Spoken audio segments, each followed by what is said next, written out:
Est-ce qu'on pourrait dire un mot parce qu'on commence à 30. Tu veux que je me demande parce que j'ai devant le micro,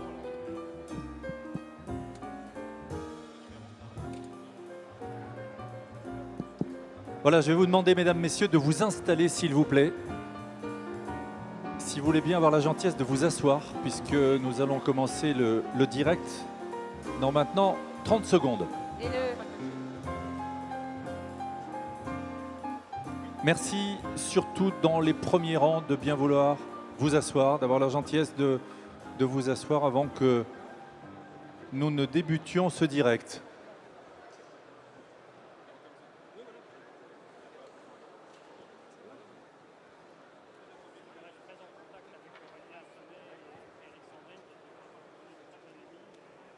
S'il vous plaît, veuillez avoir la gentillesse de vous installer avant que cette plénière, qui sera donc télédiffusée sur BFM Business, ne débute.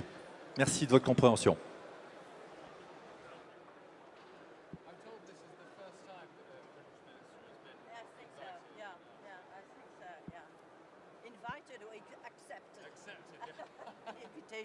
I don't know.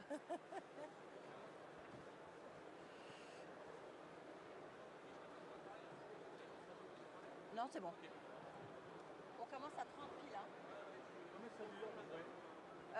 Ça dure 45 minutes. Hein. Et alors, l'idée, c'est chacun va faire une allocution, vous en dernier, d'accord? Parce que c'est, voilà, vous êtes une virgule, pas tout seul. Mais en revanche, si vous avez envie de dire quelque chose, surtout ne vous gênez pas. Qu'est-ce que je veux dire? C'est freestyle. After a little introduction. I'll speak in English if that's okay. I apologize. I think it's okay. Vincent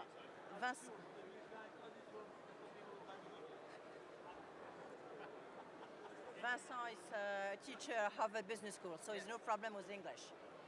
I went to the London Business School, but it was a long time ago. That's why my English is so-so. My English used to be good. Now it's pas dans l'économie réelle. C'est ça le problème. C'est pour ça que je vous disais que ces banques centrales, la politique accommodante a été à l'origine de ces bulles qui sont en train d'éclater. Oui, le rôle des banques centrales qui sera au cœur de la conférence de Jackson Hole qui débute aujourd'hui pour 3 jours, jusqu'à samedi, cette conférence des grands banquiers centraux. Bon, ceci dit, Janet Yellen ne sera pas présente, ni d'ailleurs Mario Draghi. C'est un petit Jackson Hole cette année. Oui, ce qui fait qu'a priori, il n'y aurait pas d'annonce ni de spectaculaire mouvement sur les taux. Pas de grande annonce à attendre donc. On est à quelques secondes de la clôture à Paris. Le CAC 40 gagne toujours autant de terrain, plus 3,7%, 4667 points. Merci Jacques-Antoine d'être venu nous voir. Jacques-Antoine Breteil, le président de la financière ICG, qui s'attend pourquoi pas donc à un éventuel rebond des cours des matières premières et pourquoi pas donc renforcer un peu son exposition sur ces valeurs exposées aux matières premières. Clôture donc en nette hausse à Paris, c'est le fixing. On gagne 3,7%, 4666 points. Restez avec nous tout de suite. On part à Jouy-en-Josas pour la conférence plénière de clôture de l'Université d'été du MEDEF, conférence animée par Edwige Chevrillon ce soir. Tous les jours sur BFM Business, à 9h, les experts. Débat, controverses et pédagogie. Faites le plein d'arguments pour la journée avec Nicolas Dose et ses experts. Économistes, dirigeants, entrepreneurs confrontent leurs opinions sur les sujets à la une de l'actualité. Les experts avec Nicolas Dose, tous les jours, 9h, 10h sur BFM Business. BFM Business. Émission spéciale Université d'été du MEDEF, Edwige Chevrillon. Bonjour à tous et bienvenue aux Conquérants. Tous conquérants, c'est en effet le thème de cette plénière de clôture de l'Université d'été du MEDEF. Conquérants malgré la pluie, conquérants malgré les réformes qui tardent à venir, conquérants malgré une conjoncture encore un peu fragile. Nous sommes en direct pendant 2 heures sur BFM Business, télé et radio, donc ça demande un tout petit peu de discipline et d'organisation.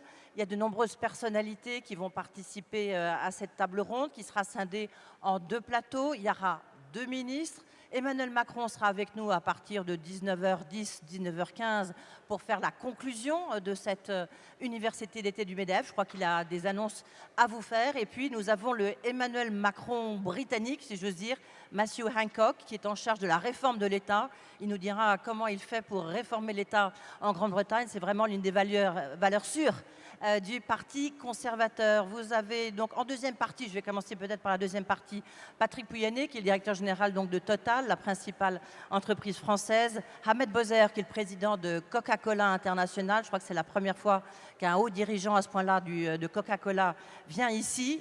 Après tout, on peut être comme Coca, être dans tous les coins du monde et être conquérant. Le docteur Souris, c'est une des figures du business indien. Elle est présidente de l'équivalent du MEDEF indien. Elle dirige une des plus grandes chaînes d'hôtels. C'est quelqu'un de très engagé dans tout ce qui est l'art et l'éducation. Et puis Lionel Zinsou, faut-il vous le présenter, c'est un habitué d'ici, mais il est aujourd'hui, depuis quelques semaines, il est Premier ministre du Bénin. Il viendra nous dire un peu quelle vision il a pour l'éducation et la formation de la jeunesse africaine. Autour de la table avec moi, on va commencer sur ma droite, c'est peut-être les plus dangereux, ils ont fait du rugby.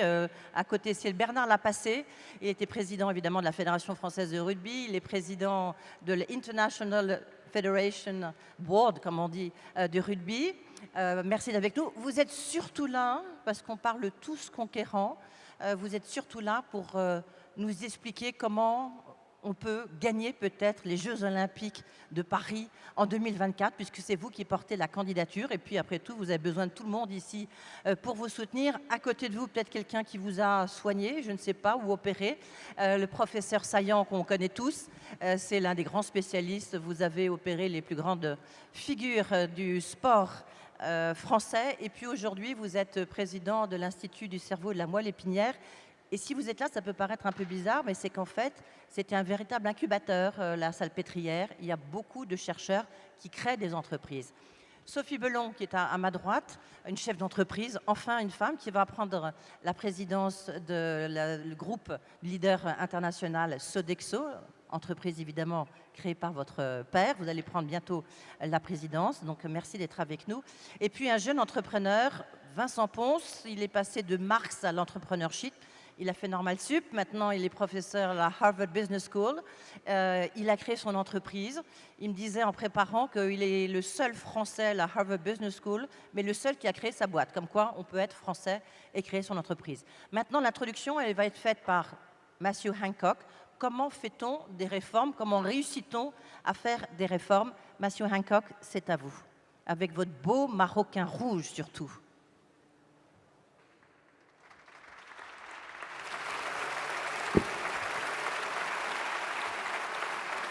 Merci beaucoup. C'est un vrai privilège de parler ici devant les représentants des entreprises les plus dynamiques, non seulement de la France, mais de l'Europe entière. Je vous félicite pour cette conférence bien réussie. J'ai énormément apprécié l'occasion de parler avec beaucoup d'entre vous sur comment construire un avenir plus prospère ensemble. J'espère que vous me pardonnez si je continue mon intervention en anglais.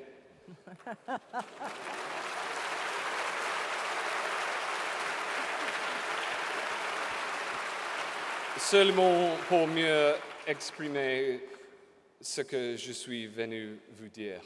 I'm sure you'll be relieved. Our countries have deep economic ties. The world's very first trade deal was struck between the United Kingdom and France back in 1860. We share the same words for entrepreneur and enterprise. We even have an excellent Frenchman running the London Stock Exchange. Many people in this audience have invested in Britain and have created jobs in Britain and offer skills and training to young people in Britain.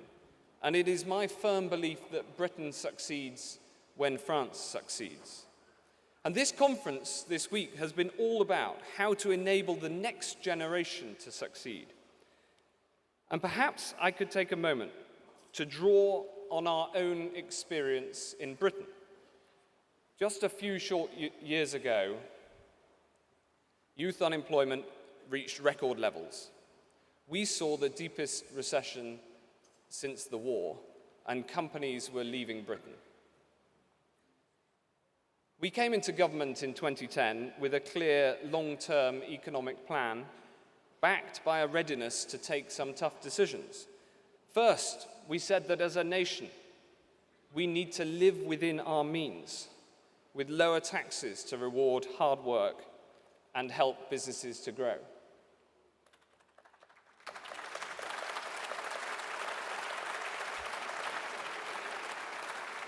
And that meant doing things that businesses do every day when revenues are tight, finding savings.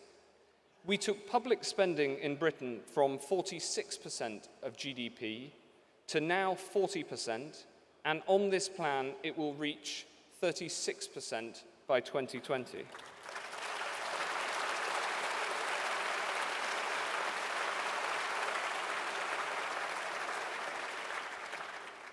Second, we encouraged employers to hire, yes, by reducing social charges, but also by reducing the risk of hiring. So we changed the law so companies couldn't be taken to an employment tribunal for the first 2 years. This makes it easier for businesses to create jobs because you can try someone out, take a risk with a hire, and if it doesn't work out in the first 2 years, you can let them go. And the result of this is that businesses in the last 5 years have created almost 3 million jobs in the UK, and unemployment has fallen.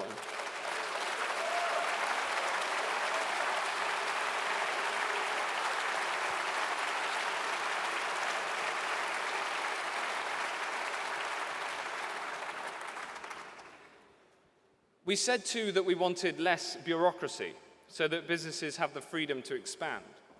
Because ultimately, it is businesses that create jobs.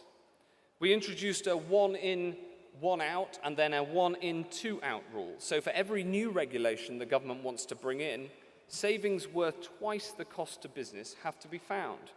And this changed the incentive inside government departments, forcing people to think about the economic impact of new regulations, and encouraging each department to find ways to reduce the burdens on employers.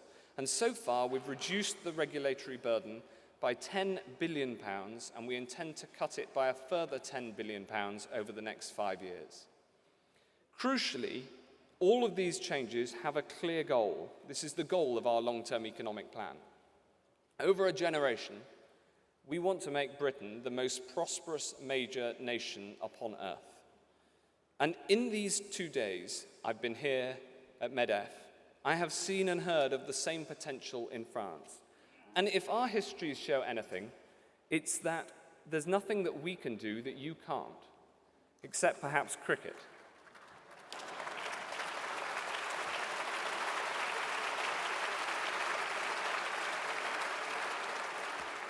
And we'll see next month about the rugby too. But it's not enough, it is not enough for individual economies to reform on their own. We need reform at a European level too. Indeed, our case for European reform is that it is for the benefit of the whole European Union. Our continent faces common challenges, aging populations, new technology, competition from parts of the world that want the same prosperity that we have and are determined to get it. But while the challenges are great, so too are the opportunities. These rising nations, they are hungry for our exports. That same technology is creating whole new markets. And while we have an aging population, we also have our young people, the most educated and enterprising of any generation in our continent's history. That is why we seek reform in Europe, because we can't let these opportunities go to waste, because we have to deliver for the next generation. We want a more dynamic, entrepreneurial, innovative Europe with more jobs, investment, and growth. We don't want this continent to become a museum obsessed with the past, a place you only visit on holiday. We want it to remain the world's marketplace, open, outward-looking, competitive, and interconnected, and that needs reform.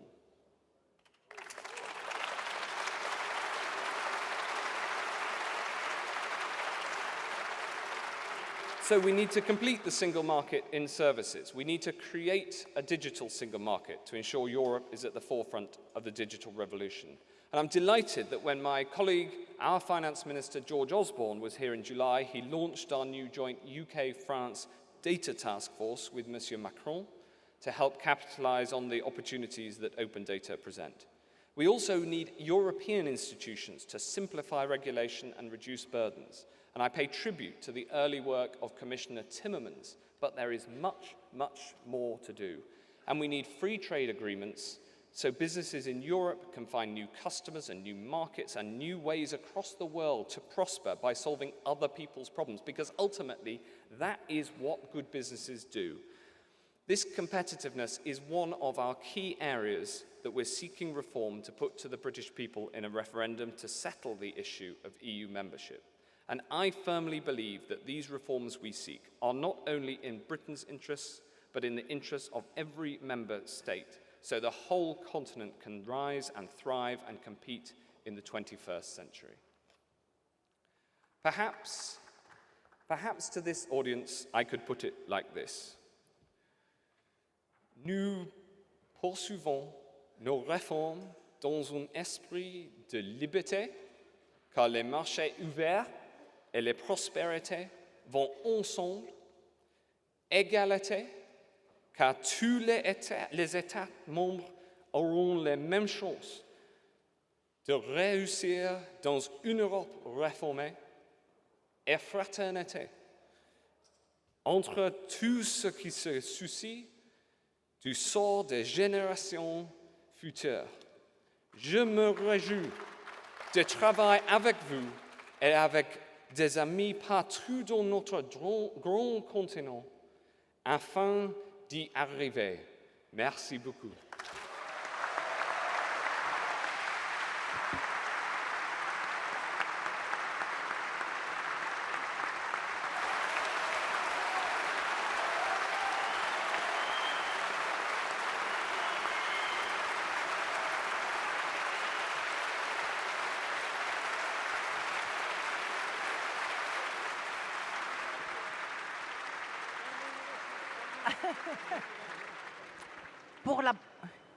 Monsieur Hancock, merci beaucoup pour la première invitation et venue d'un ministre britannique ici. Standing ovation, elle est méritée.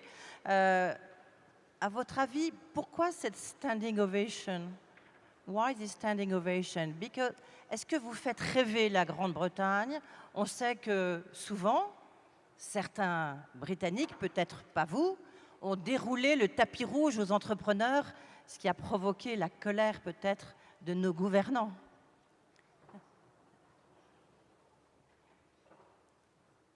Well, I don't receive standing ovations like that in England.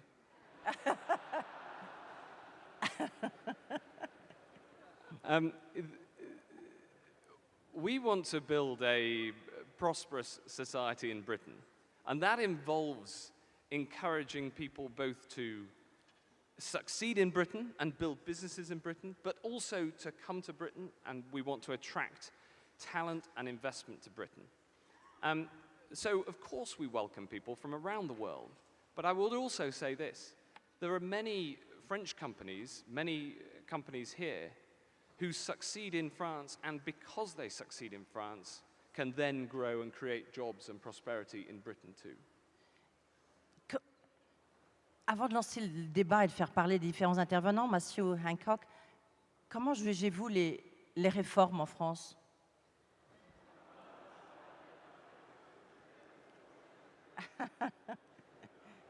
No understatement, okay? I think it's my job to explain what we did in England. Okay.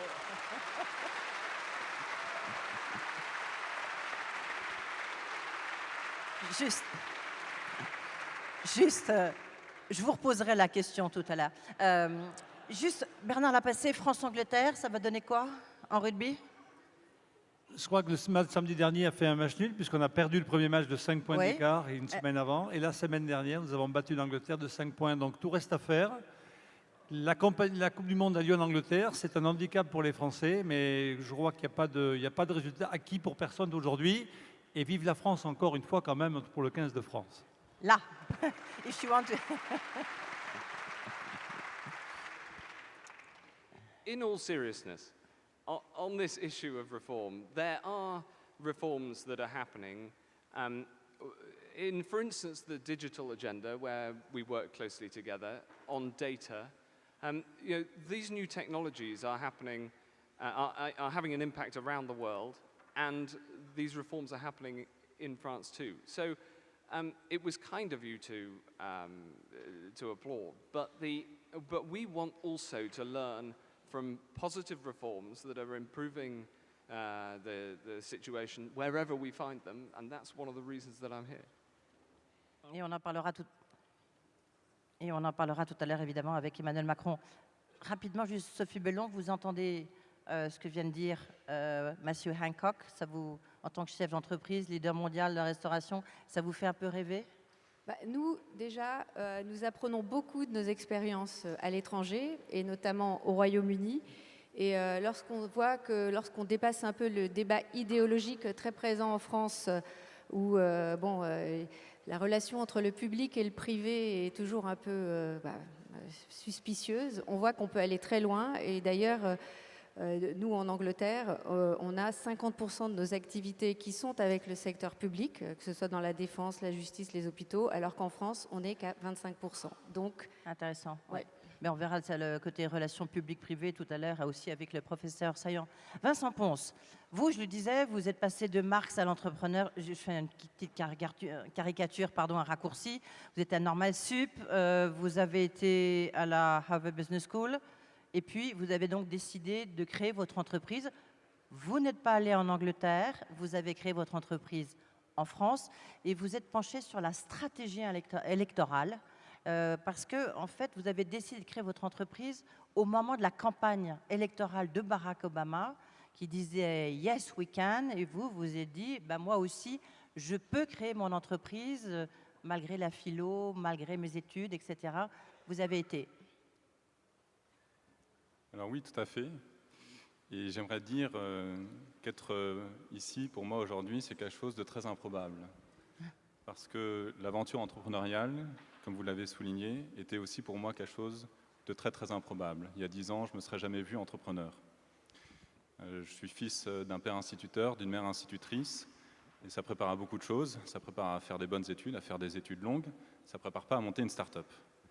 Donc je n'ai pas l'entrepreneuriat dans le sang. Je n'ai pas toujours voulu monter une boîte, comme certains de mes amis entrepreneurs, et c'était même plutôt le contraire, puisqu'à Normal Sup, j'ai fait de la philo, j'ai étudié Karl Marx. Ensuite, je me suis tourné vers l'économie, j'ai pris la direction des États-Unis pour faire une thèse, et je me voyais alors, à l'époque, devenir un économiste. Je me voyais comme un scientifique, pas du tout comme un entrepreneur. Et ce qui a tout changé, c'est la campagne de Barack Obama en 2008. Alors pourquoi? Eh bien, imaginez-vous, revenez 7 ans en arrière, presque jour pour jour, et imaginez-vous, jeune Français, arrivant à Boston, donc en août 2008, il reste 2 mois avant l'élection présidentielle, et le niveau d'enthousiasme dans le pays pour Barack Obama est absolument inouï. Tout semble possible avec la candidature de cet homme. Il y a son slogan dont vous vous souvenez, « Yes, we can », qui résonne dans toutes les têtes et qui résonne dans ma tête, qui résonne dans la tête de 2 de mes amis français, arrivés aussi aux États-Unis, Arthur Muller et Guillaume Léger. Et ensemble, on décide de façon non modeste que nous aussi, on veut transformer le monde et qu'on veut d'abord transformer la France. Et pour cela, ce qu'on décide de faire... Il est jeune, c'est pour ça. Et pour cela, ce qu'on décide de faire, c'est d'abord de changer la façon dont on fait de la politique en France et en Europe. Alors bon, moi à l'époque, je suis un... Il a changé comment? C'est-à-dire c'est d'être... on dit beaucoup que les logiciels des politiques comme des élites politiques, médiatiques ou même... d'entreprises sont un peu vieux, je ne sais pas ce que vous en pensez. Comment les changer, ces logiciels? Alors c'est vrai qu'on critique souvent les partis politiques, leur difficulté à se réformer, Mais bon, moi je vois aussi des évolutions positives qui ont eu lieu ces dernières années. Les partis politiques me semblent plus ouverts, plus transparents. Et le meilleur signe de cela, je crois, c'est la décision par le Parti socialiste d'organiser des primaires ouvertes avant 2012 et la décision par la droite aujourd'hui d'organiser des primaires ouvertes avant 2017. C'est un signe d'ouverture. Et nous avons pu innover avec les partis politiques. En 2010, j'ai monté une première expérience pour regarder si le porte-à-porte qu'avait utilisé Obama était aussi utile en France, qui permettait aussi d'enrayer l'abstention.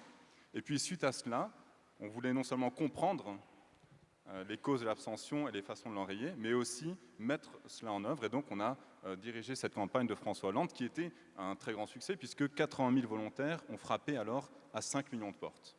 Et c'est à ce moment-là... C'est vous qui l'avez fait, oui.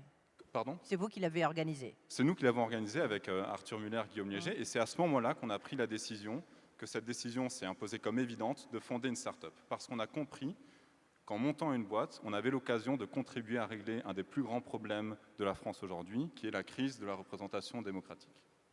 Donc avant l'envie de transformer, avant l'envie de faire une start-up, il y a eu, si vous voulez, l'envie de changer le monde. Toute simplicité. Qu'est-ce que vous en pensez, Matthew Hancock? Well, I think that supporting enterprise and especially the use of new technology is absolutely at the heart of staying ahead. There are many ways that you can do that. But one of the most important is to listen to people like yourself who have gone through the experience and ask the question, how can we make it easier for you to do what you want to do? I come from a small business background, and I know that I don't, as a minister, have the answers to how you make it easier for an economy, for a business to grow. You've got to ask the people who are creating the jobs and the prosperity, and that's the approach that we've taken. Juste avant de passer la parole à Sophie Bellon, une question. Vous croyez à l'ubérisation de la politique, c'est-à-dire vraiment au niveau local, c'est-à-dire qu'on n'est plus du tout, à la limite, le niveau national est beaucoup moins important, ce qui rejoint un peu votre idée de porte-à-porte? Moi, je crois beaucoup au fait que la politique aujourd'hui est de plus en plus en contact avec le milieu de l'entreprise et avec les startups.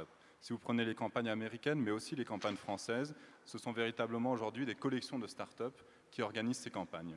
Et ces startups utilisent les outils numériques les plus récents et les combinent avec des approches qui sont, elles, très traditionnelles, notamment le contact direct avec les électeurs pour encourager les gens à aller voter, pour retrouver le lien avec eux. Et moi, ma conviction, et la conviction de ma start-up, qui est J'ai mu leur réponse, eh bien, c'est que le contact direct est utile non seulement en politique, mais que c'est aussi utile au-delà, y compris dans le privé. Pourquoi ? Parce que c'est avec le contact direct qu'on peut utilement parler avec certains types de consommateurs, qu'on peut rentrer en contact avec des riverains, avec d'autres parties prenantes quand on réalise des grands projets. Donc on monte aujourd'hui une offre à destination des entreprises privées qu'on a appelée LMP for Business. Voilà, comme ça c'est dit. Sophie Bellon, vous chez Sodexo, vous faites travailler beaucoup de jeunes. L'idée c'est quand même comment leur donner ce goût de l'entreprise, de prendre des risques et de créer éventuellement leur entreprise. Alors déjà, moi aussi, je suis très, très heureuse d'être avec vous et je remercie Pierre Gattaz et son équipe de m'avoir invitée pour parler justement de la jeunesse parce que je pense que c'est un thème très important et c'est peut-être la solution à certains de nos problèmes. Et c'est un sujet aussi qui me tient à cœur et je trouve effectivement, comme le thème le dit, que la jeunesse est formidable. Pourtant, et c'est vrai, nous on en a beaucoup chez Sodexo, aujourd'hui ils sont assez critiqués. Alors je ne sais pas si c'est simplement en France, mais on dit qu'ils sont très individualistes, voire égoïstes, qui sont zappeurs, qui n'ont plus de rêve, qui ne supportent plus l'autorité, notamment dans le travail. Et moi je ne suis pas de cet avis. Au contraire, je suis très impressionnée justement par les jeunes qui m'entourent, ceux que je rencontre. Je trouve qu'ils ont des idéaux, ils les défendent, ils ont une grande conscience citoyenne et éthique. Et puis moi, je ne sais pas comment vous étiez à leur âge, mais moi, je n'étais pas comme ça. Et donc, rien que pour ça, je leur tire mon chapeau. Je trouve qu'ils défendent des causes qu'ils croient justes. Et puis, voilà, je trouve qu'ils ils n'ont pas froid aux yeux, ils prennent des risques, ils sont dans l'action. Et d'ailleurs, la meilleure preuve, nous avons un jeune ministre anglais, un jeune entrepreneur français déjà très Il est presque vieux, il a 36 ans. Oui, c'est vrai, ils sont presque vieux, mais ils ont été jeunes il y a moins longtemps que nous. Hein. Oui, je vous remercie. Donc voilà, ça c'est déjà... On est toujours servi par... Vous avez raison. Non, mais... Donc c'est déjà très positif pour les jeunes. Après, ce qui est certain, c'est qu'aujourd'hui, on évolue dans un monde qui change de plus en plus vite et que du coup, on peut être interpellé parce qu'à la fois, on entend qu'un jeune sur deux de moins de 20 ans veut devenir un entrepreneur, donc ça, c'est très positif. Et puis en même temps, on entend qu'en France, un jeune sur 3 rêve de devenir fonctionnaire. Alors là, c'est peut-être déjà... une méfiance. Ça change, ça évolue quand même, hein. Ouais. Ça évolue. Ouais. Donc bon, mais ce qui est sûr, en tous les cas, moi, ma conviction, c'est qu'en tant que dirigeant, en tant qu'acteur économique, on doit être là pour redonner confiance aux jeunes, enfin, les aider à prendre confiance, les aider à se réaliser, les aider à se développer. Et en plus, je dis ça en toute humilité parce que je ne pense pas, et de ce que j'ai entendu ces 2 derniers jours, je ne pense pas que les modèles qui ont fonctionné jusqu'à aujourd'hui vont être les modèles qui vont fonctionner demain. Et donc, on a besoin de ces jeunes, on a besoin de les écouter, on a besoin d'entendre ce qu'ils nous disent, de les comprendre dans leurs différences, et on a besoin de travailler avec eux pour construire le monde de demain. Et c'est vrai, chez Sodexo, on a beaucoup de jeunes. On a 115 000 jeunes, soit à peu près un tiers de nos 420 000 collaborateurs dans 80 pays, qui sont des jeunes de moins de 30 ans. Et on les écoute. Et en fait, il y a 2 choses. On essaie de les écouter au mieux et de comprendre leurs problématiques. Et je crois qu'il y a 2 choses qui sont essentielles et qui ressortent pour ces jeunes. C'est à la fois... un besoin de sens dans le travail. Ils veulent comprendre et ils veulent donner du sens à leurs tâches quotidiennes et savoir qu'ils vont être utiles et qu'ils vont pouvoir contribuer. Et ça, c'est très important. Et parfois, c'est même plus important que de gagner de l'argent ou que d'avoir un titre. Et je pense que ça, c'est un élément très important. Et la deuxième chose que nous, on remarque, c'est qu'ils ont aussi besoin de beaucoup plus de liberté et de beaucoup plus d'autonomie et d'indépendance.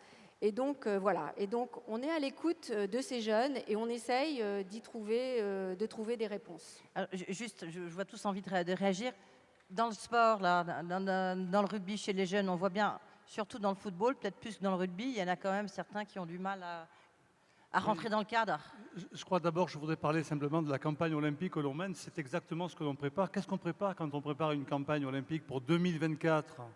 C'est préparer la génération 2024. C'est savoir quels sont les outils qu'on pourra mettre à disposition dès maintenant pour pouvoir renforcer la crédibilité d'une société française en 2024 avec la génération qui va vivre cet événement et qui va participer à cet événement. Donc tout le travail que l'on fait aujourd'hui, il est basé sur 2 éléments clés. Celui de la jeunesse.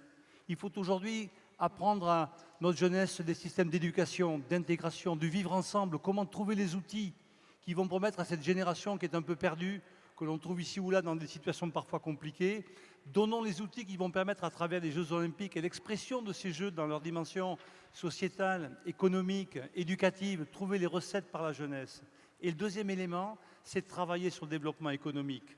L'attractivité, l'innovation, quels sont les outils qui vont être mis à disposition, que l'on va tester, nous, maintenant, trouver les éléments d'approche qui vont donner à cette génération les moyens de pouvoir en même temps participer à leur évolution. Et quel meilleur message que de laisser les athlètes s'exprimer. C'est eux qui doivent porter la candidature. C'est plus ni les dirigeants ni les politiques. Donnons la place à nos athlètes. Ils sont au cœur des Jeux. Ils connaissent leurs difficultés de vivre l'athlétisme. C'est pour ça que Londres avait gagné. Hein. C'était Sébastien Coe voilà. Je pense qu'on est beaucoup sur les recettes de Londres. J'en parlais tout à l'heure un peu plus dans le détail. On a vraiment trouvé auprès de Londres des outils nécessaires qui ont porté cette candidature avec un nouveau modèle d'héritage. Si l'on ne construit pas aujourd'hui des notions qui sont propres à l'héritage que l'on donnera en 2024, on n'aura aucune chance de succès. Je crois que c'est la valeur de ce travail-là qui va constituer l'outil principal de notre start-up à nous, qui a une durée de vie très limitée, puisque la décision c'est 2017, mais sachons donner à cette équipe les outils nécessaires pour faire vivre à la fois et la jeunesse et le monde économique dans le même moule et dans la même passion. Oui, on voit bien, c'est ce que disait Sophie Bellon, hein, c'est qu'on a besoin de prendre des risques et surtout de se dire comment on sera en 2024, en l'occurrence. Et après, professeur Saillant. Ouais. Sophie Bellon, vous vouliez dire. Non, mais je voulais. Oui, effectivement, on voit bien que les méthodes, des méthodes qui ont fonctionné jusqu'à présent, ça fonctionne plus. Même si ce qu'on a fait, c'était très bien. Mais aujourd'hui, il faut vraiment se remettre en question. Et les jeunes sont là pour nous aider. Parce que de toutes les façons, ils sont déjà dans cette mouvance. Déjà, ils fonctionnent différemment. Et ils sont déjà dans une réflexion plus collective. Avec aussi des idéaux qui les poussent et qui les motivent. Et donc, voilà, c'est avec eux qu'on va trouver la solution. Ça ne veut pas dire que tout ce qu'on a fait avant est mal. Non, il y a des très bonnes choses à garder. Mais aujourd'hui, il va falloir faire différemment. Juste avant de passer la parole au professeur Saillant, je voudrais une réaction de nos, si vous permettez, monsieur le ministre, de nos deux jeunes. Mathieu Hincock, quel regard vous...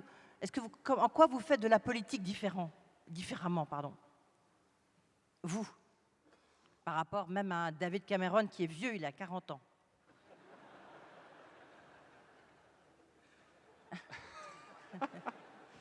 Well, my policy and the Prime Minister's policy is exactly the same because he's my boss.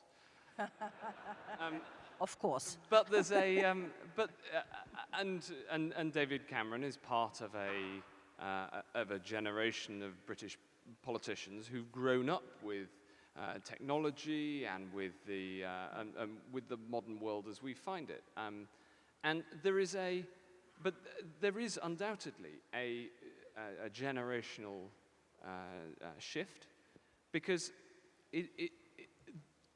and it comes down to a point you made about the Olympic campaign. The goal of this economic recovery that we seek is that all can achieve their potential.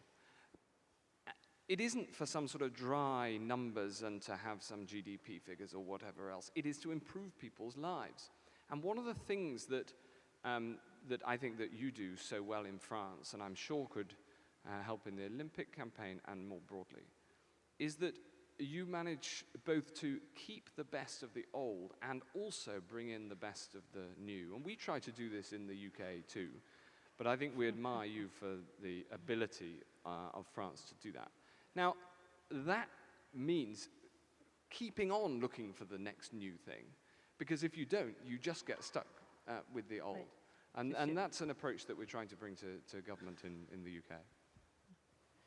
Oui. C'est un peu à double tranchant, monsieur le ministre, mais on ne va pas insister là-dessus. Vous êtes prêt à soutenir Paris dans sa candidature? Well, I'm very sorry about last time round. I'm sure that we'll look at all the evidence and make a decision based on that. But there is there's a broader point here, isn't there? Which is that the Olympic movement is about exciting people and having confidence and positivity, and that is also so important in the broader world. Merci, Mathieu Hincock. Professeur Saillant, on va peut-être, on parlait du risque, l'aversion par soi au risque. Vous êtes un peu à la charnière, c'est-à-dire que vous êtes évidemment grand professeur de médecine. Vous avez créé cet institut qui marche comme un système privé, puisque vous marchez avec vous avez des fondations qui vous soutiennent, vous avez du mécénat qui soutient cet institut pour le cerveau et la moelle épinière, et en même temps, vous développez ces entreprises, ces incubateurs qui développent les technologies qui vont nous soigner peut-être de demain. Comment vous observez justement cette relation un peu public-privé, difficile, comme le soulignait Sophie Bellon tout à l'heure?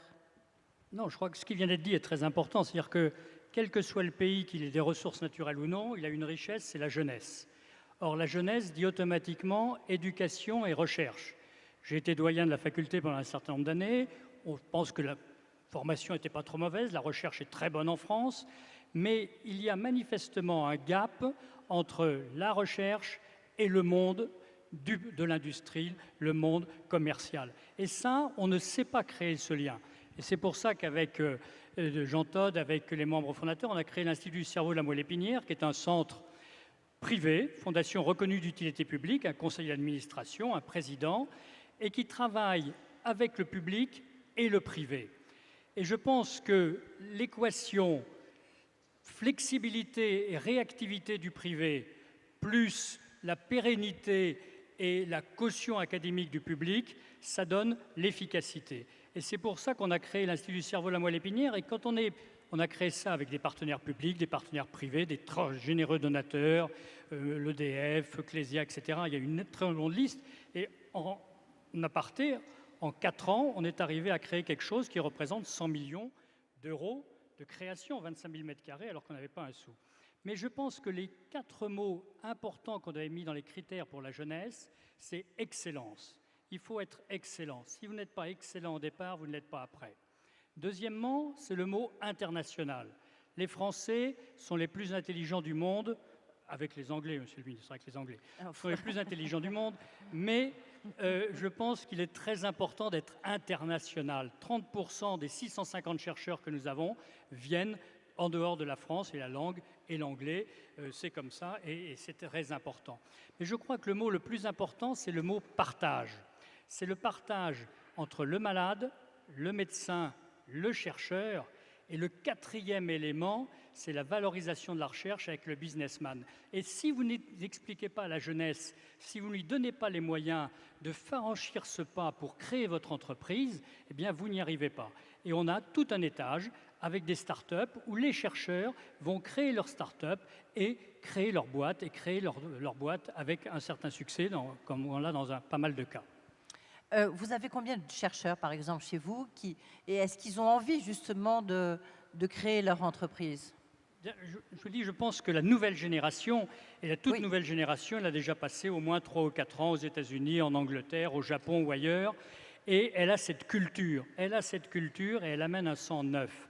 Et ça, si on leur donne les moyens, si on fait un mentoring, si on fait un levier financier important, on y arrive, parce que le chercheur, il est jugé avec des classifications. Et il a le sentiment que s'il a un échec, il sera mal jugé. Ce n'est pas vrai. Si sa méthodologie de recherche est bonne, si la voie dans laquelle il s'est engagé n'est pas bonne, eh bien ça montrera qu'il y a déjà tout un pan de la recherche qu'on peut laisser tomber et aller dans une autre voie. Il faut donc savoir lui montrer que la prise de risque est quelque chose de très important. Si on est là pour réinventer la roue et refaire ce que font les autres un petit peu mieux ou un petit peu plus vite, ça ne sert à rien. Si vous voulez avoir le prix Nobel, ce n'est pas en refaisant ce que fait le voisin. Et donc ça, je pense que la nouvelle génération l'a absolument. Et il y a des cercles vertueux. Quand vous voyez l'exemple de 2 ou 3 startups qui marchent très bien, je peux vous dire que les autres, ils demandent « et pourquoi pas moi ?» Est-ce que, juste un peu, avoir le prix Nobel, même pour les jeunes chercheurs, ça reste la conquête du Graal? Non, je crois que la conquête du Graal, c'est effectivement, initialement, c'est la recherche pour la recherche. Mais on ne fait pas de la recherche pour faire vivre les chercheurs, on fait de la recherche pour faire vivre les malades. Et si on met le malade à côté du chercheur, eh bien, c'est pour lui un plus absolument considérable. Parce qu'il voit très rapidement l'effet de sa recherche. Si vous êtes tout seul dans un campus en plein milieu du désert, vous n'aurez pas cette satisfaction intellectuelle, beaucoup plus autant que financière ou bien commerciale. Si vous aviez, le temps passe très vite, il nous reste une petite dizaine de minutes. Juste, Vincent Pons, cette aversion au risque, chez les jeunes dont vous faites partie, elle est réelle, comme le disait un peu Sophie Bellon, ou vous pensez que ça change, c'est en train de progresser, de changer un petit peu dans les mentalités? Moi, je vois au jour le jour les choses qui changent. Vous demandiez tout à l'heure ce que les jeunes font de différent aujourd'hui. Eh bien, ils innovent sans demander d'autorisation préalable.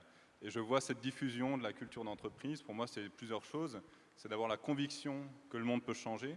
Ensuite, c'est une sorte d'attention de tous les instants pour identifier des besoins auxquels on peut répondre d'une façon nouvelle, identifier des nouveaux besoins. Et puis, c'est enfin cet état d'esprit qui est très répandu aux États-Unis, très répandu en Angleterre, mais qui est aujourd'hui aussi très répandu en France, et qui dit que rien n'est impossible, même avec des ressources limitées, et qu'on peut tenter, qu'on peut échouer, et qu'on peut ensuite se relever d'un échec pour peu qu'on ait appris des leçons, qu'on ait tiré des leçons de cet échec. Et ça, je vois, parce que je suis entrepreneur, je confronte mon expérience avec celle de beaucoup d'autres entrepreneurs qui fassent des microbrasseries dans les rues de Paris, de la vente de pâtisseries, de l'intelligence artificielle ou encore la mise en place d'un réseau de lecture en ligne. Eh bien, je vois cet état d'esprit qui se développe aujourd'hui. Sophie Bellon, Bernard Lapassé, vous voulez dire quelque chose? Sophie Bellon, ensuite. D'accord. Juste, je voudrais venir à cette notion de partage qu'a évoqué le professeur Saillant et notre collègue. Enfin, je crois que l'important, c'est de montrer qu'effectivement, le partage, c'est quelque chose d'important. Je donnerai l'exemple qui s'est passé pendant les Jeux Olympiques à Londres en 2012. Ils avaient créé le British Business Embassy. Ça a été quelque chose d'extraordinaire pendant les Jeux où ils ont réuni 5000 chefs d'entreprise du monde entier, rassemblant 63 pays. Et c'était des 5000 acteurs de la transformation des nouvelles technologies. De donner un sens à la démarche vers les nouvelles technologies et donner un sens à la démarche des sportifs vers l'excellence et vers la performance. La notion de partage dans ces domaines-là sont propres au sport comme il s'applique à toutes les autres entreprises. Ils sont essentiels dans la référence qu'on doit construire pour les Jeux. Ce n'est pas des Jeux pour Paris, ce n'est pas des Jeux pour la France, ce sera déjà pour l'ensemble d'une génération qui va s'ouvrir sur l'international et qui va donner cette référence de ce qu'on est capable de faire, de produire, de donner, pour rassembler au niveau de la jeunesse et de l'économie des outils pour travailler pour demain dans une France qui gagne. C'est ça l'objectif qu'il nous faut rassembler. Professeur Saillant. Oui, je crois que effectivement, la jeunesse évolue. Moi, je m'en rends compte à la faculté depuis 20 ans de façon considérable et les motivations ne sont plus les mêmes et les buts ne sont plus les mêmes. Et c'est très, très positif. Le deuxième élément, c'est effectivement le partage. Le progrès, il vient du partage. Et à l'ICM, les deux plus gros progrès qu'on a fait faire à la jeunesse, je crois, c'est de créer effectivement IPEP, cette pépinière d'entreprise et cet incubateur. Et deuxièmement, de décloisonner les hyperspécialisations. Il y a sur les 650 chercheurs, je pense qu'il n'y a qu'un tiers de chercheurs en neurosciences. Les autres, ce sont des statisticiens, des physiciens, des chimistes, des informaticiens. Et c'est de là que vient le progrès. C'est en discutant d'une discipline à une autre discipline. Et on est trop monocompartimenté dans tel ou tel domaine. Sophie Bellon. Moi, ce que je voudrais dire, c'est que c'est vrai que, je l'ai dit moi-même, il y a la moitié des moins de 20 ans qui veulent créer leur entreprise, il y a des chercheurs formidables qui veulent décrocher le prochain prix Nobel, mais malheureusement, il y a aussi des gens qui ont décroché, qui n'ont pas fait d'études, et je pense que ce qui est important aussi, c'est... nous, on est dans un métier de service, de proximité. Chez Sodexo, on veut faire des services de qualité de vie. Et il faut savoir qu'en France ou en Europe, il y a encore des métiers où on n'arrive pas à trouver, il y a beaucoup de chômage, et parallèlement, il y a des métiers où on n'arrive pas à trouver, on n'arrive pas à fournir ces emplois. Et donc, je pense qu'avec les jeunes, il faut aussi s'occuper de tout le monde, et y compris ceux qui n'ont pas eu qui n'ont pas eu la chance ou n'ont pas réussi ou à un moment ont décroché. Et il faut valoriser ces métiers de service parce qu'aujourd'hui, 100% de la création nette d'emplois, c'est dans les services. Et les services de proximité, c'est très important. Et je pense que pour les jeunes et pour certains jeunes, c'est aussi la solution. Mais pour faire ça, évidemment, il faut déjà les valoriser parce qu'il ne faut pas laisser croire que c'est une voie de garage. On peut grandir, on peut démarrer au bas de l'échelle et puis faire des formations qualifiantes. Mais il faut aussi changer les choses parce qu'il faut plus de flexibilité, plus de formation. Il faut changer le code du travail ? Bah oui, il faut changer le code du travail, il faut beaucoup plus de souplesse, et il faut des formations qui soient facilitées. Nous, par exemple, dans les crèches, eh ben, un apprenti, un jeune que l'on embauche pour former dans une crèche ne peut pas être considéré comme un apprenti, je ne sais pas, parce qu'il est au contact des bébés. Donc on est obligé de les former et de payer en totalité cette formation. Et ce genre de choses, c'est ridicule. Et les auxiliaires de vie pour s'occuper des personnes âgées, on n'arrive pas à en trouver. Et pourtant, les enfants qui naissent aujourd'hui, eh ben, ils risquent de vivre jusqu'à 120 ans. Donc je pense que les auxiliaires de vie, on va en avoir besoin dans l'avenir. Oui, ça c'est sûr. Et comme vous le disiez tout à l'heure, très gentiment, peut-être nous avant les autres. Merci beaucoup.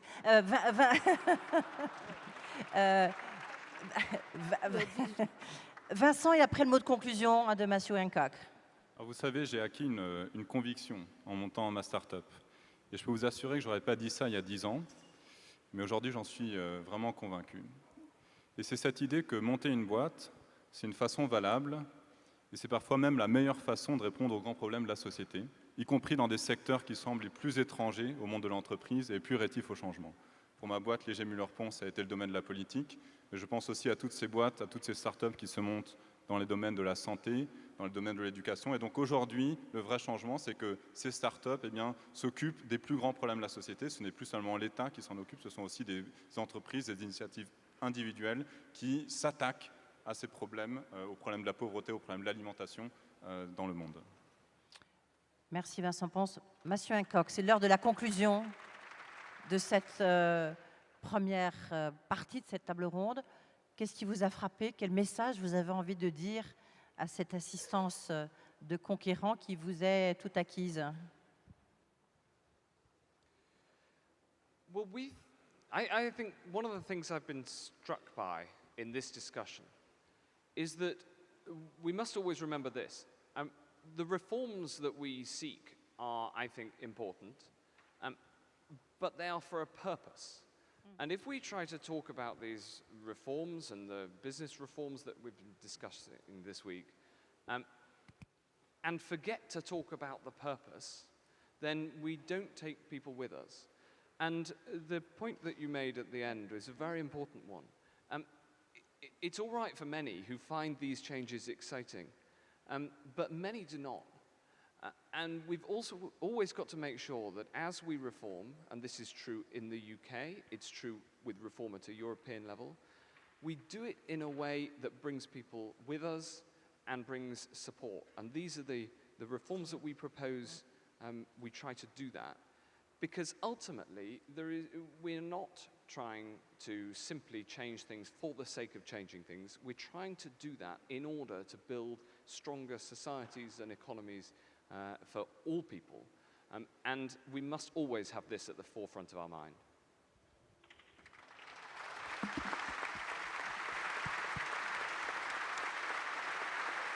Merci. Merci beaucoup. Mais... I'd like to come again. Je ne sais pas si vous avez entendu I'd like to come again. Je ne sais pas, il faut demander à l'organisation du MEDEF, à Pierre Gattaz. J'imagine que vous serez certainement réinvité. Of course, me dit-on. Merci Sophie Bellon, merci messieurs, merci Vincent Ponce. Bernard Labassé, bonne chance pour les candidatures 2024. Tout le monde va vous soutenir, on va tous vous soutenir. Voilà, bravo. On marque... vous le savez, on est toujours en direct sur BFM Business, télé, radio. On va marquer une pause pour pouvoir demander aux gens de la deuxième table ronde de venir nous rejoindre. On se retrouve dans 4-5 minutes. À tout de suite.